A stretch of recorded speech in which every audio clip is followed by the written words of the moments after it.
Volatility kicking in here from that last trading session we had on Friday. We actually closed this candle out here on the weekly at 192.72. So it looks like we had a little bit of expansion here with our rectangles here, although this one didn't really expand that much. We still got around a $10 expected move by this April 17th expiration cycle, albeit we just kind of moved these down a little bit. So the bottom of this gray rectangle was up here right around this 191 area the last time we had this video. And now you can see down here, the bottom is down here right at that 182. So about a $10 expected move either way by April 17th here at Amazon. And good news is it looks like we're respecting all of our trend lines and all of our price points in here. So you can see this yellow trend line kind of sitting right on that. So going forward this upcoming week, we have to see where this candle is going to get placed. If we breach below this 192 level, then we're going to be down here in the lower 180s. If we kind of respect this and hold, then we're going to be working with this 9-day EMA in here, which we're going to have to fight. So that 9-day EMA is going to be at 206, this lower trend line right here, right around that 192 area.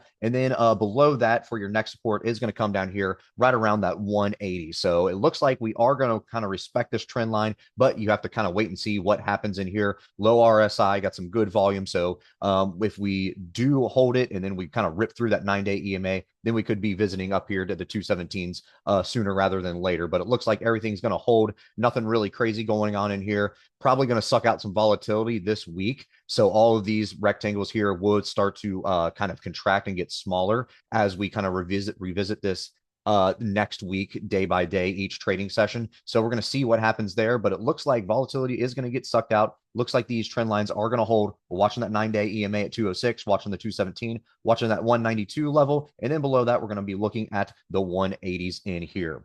We mentioned volatility expanding. You have right around a 56 IV rank in here. You have a $10 expected move by your April monthlies. If you go here to your rectangle in May, you have right around an $18 expected move. And by June, everybody's pricing in right around a $22 expected move. So good juice in here on your premiums. Good, big, nice red day on Friday, about $1 trillion coming out of the market. So that is good for those who are kind of either playing puts and you're waiting for your volatility expanded, or you're waiting for a drop and then trying to sell this upcoming week. I think you're set up either way in there. So it looks like all in all, we should be respecting these trend lines here on the weekly, and going forward, we'll see what happens here in Amazon. All right, guys, if you like this video, make sure to check us out on all of our social media. We also have a Discord service if you're interested, and you can find all of our socials in the description below.